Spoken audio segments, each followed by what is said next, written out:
Hey guys, welcome to my channel. And today, I'll be reading When They Find Out About Your Abuse by me. So let's get into it. Midoriya. The two of you were having a pillow fight. It just so happened because he was teasing you about being like one of the girls from a show you watched. So, you had thrown a pillow at him, and it went back and forth. And it was fun. It really was.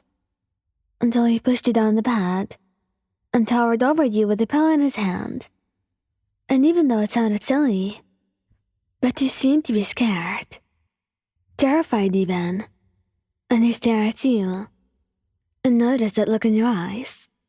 Because even to him, even now that he was far away from it all, it was familiar. Because it was one he had worn in his face many times.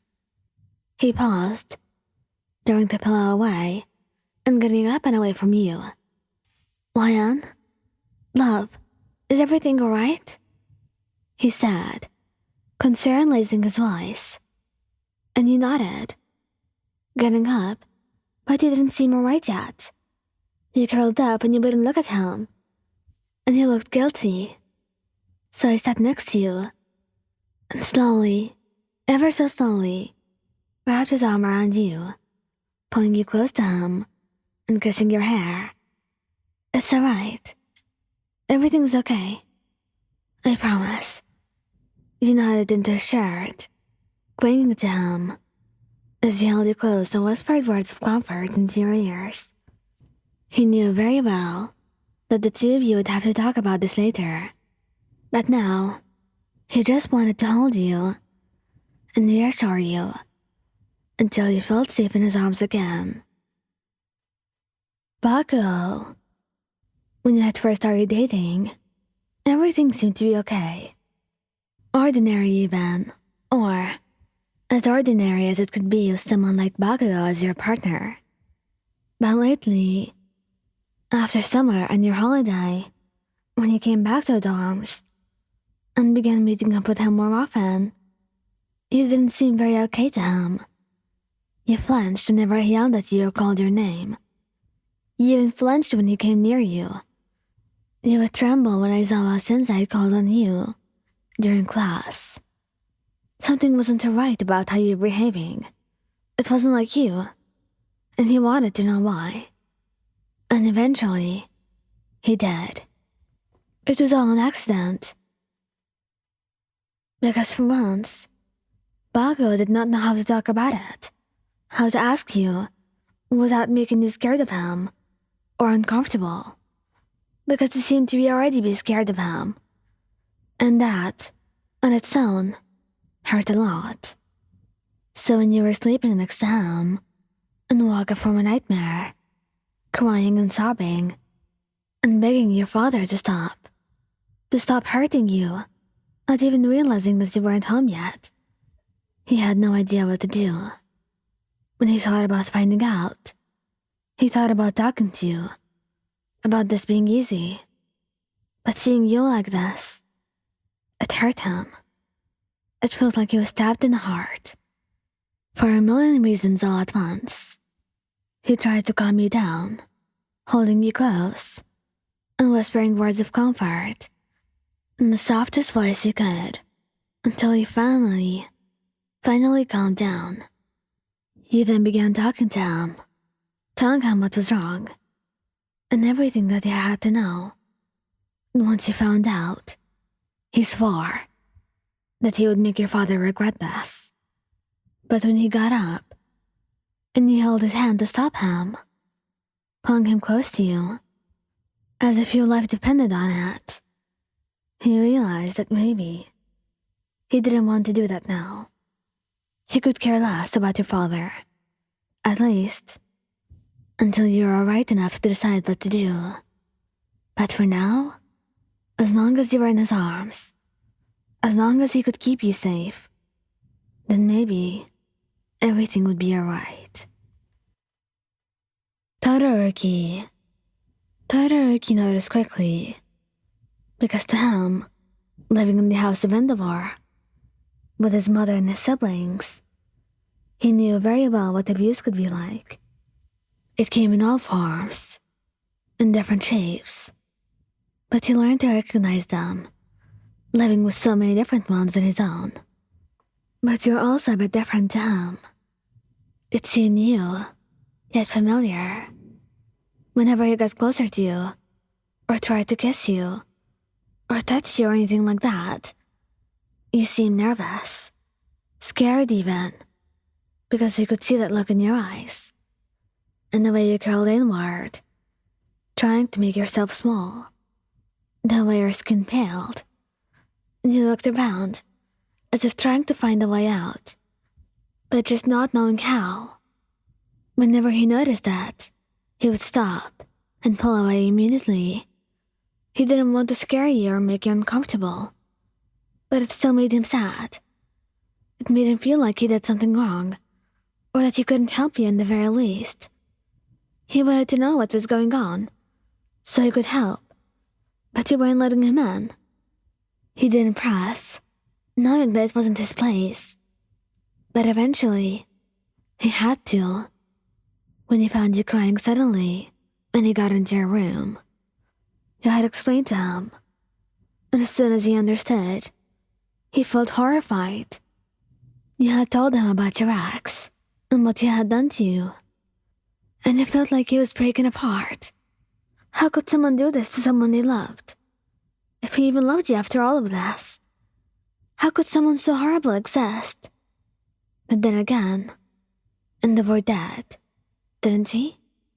He kept apologizing, even though he didn't do anything wrong. He held you close to him, trying to reassure you, trying to show you that he would protect you from any harm. He even outright told you that you could break up if you wanted, because he didn't want you to be scared of him that way.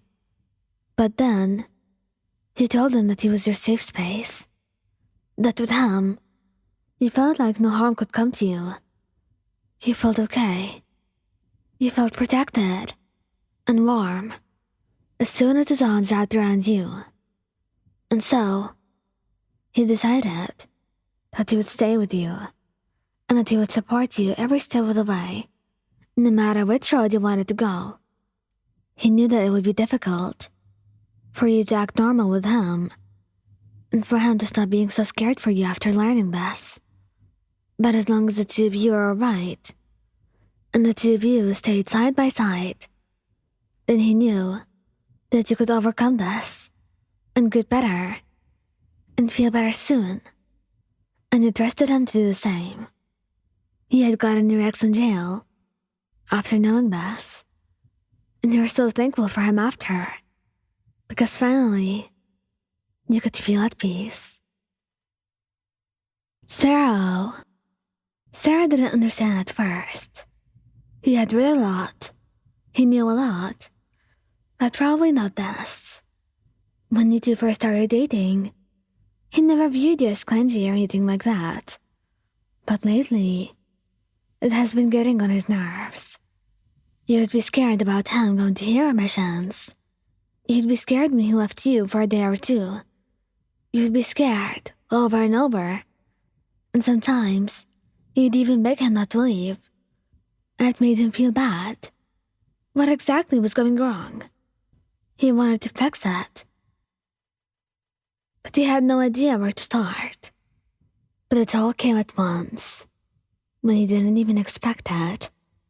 He was leaving to go on a trip, and you were crying, begging him not to go, holding on to him, and telling him not to leave you.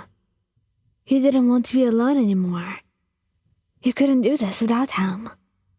At first, he thought you were being clingy or overreacting, but when he sat down with you and held you close, running his hands down your back and telling you he'd be alright, he told him that you were scared, terrified even, of him leaving you like everyone else, like your family and your friends. You couldn't handle losing him, because right now, he was like a beacon of light in your life, and you couldn't bear to lose that light. So, He had talked to you and tried to calm you down, and the two of you talked about some things, and eventually, you agreed to meet up with a therapist, and he tried so gradually to help you overcome this. He was patient with you and understanding, and he knew that he'd be with you every step of the way until you were okay again. Kirishima has seen your scars months after the two of you were training, and when he found out, he felt broken. Broken because you didn't tell him. Broken because his love was hurting, and he did nothing. When you had told him about your parents, he had begged you to move in with him, and even though you disagreed at first, and it was difficult to get you to agree, you had eventually gave in to his request and decided to move in with him.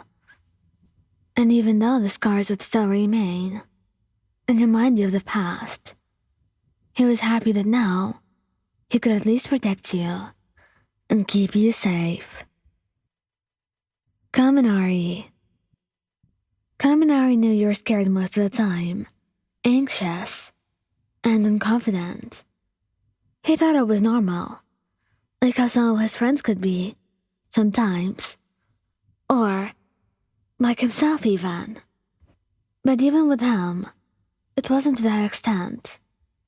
He found you crying one time, after an exam, and mumbling to yourself that you were useless, that you were worthless and you didn't deserve to be here, that you should have been dead, and that someone else should have had your quirk, or been in UA.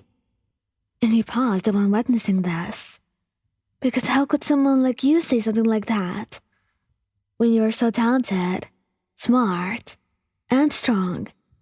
How could you say that about yourself? He had sat next to you, and held you close as you cried in his arms, telling him over and over that you weren't worth it, that you should love another, and that you weren't even worth to exist, while he continuously repeated that no, you were wrong. You were more than worth it. You were everything to him, and you were his whole world. Later on, you had told him about your family and how unsupportive they were, and ever since that day, he had decided to become the supportive person that you needed. Every day, he would wrap you in his arms for half an hour, shower you with kisses and compliments, and tell you how beautiful you were, how amazing and strong and deserving you were to be in UA. It took a lot of time and a lot of work, but eventually, because of him, you were finally back to something that you could call normal again.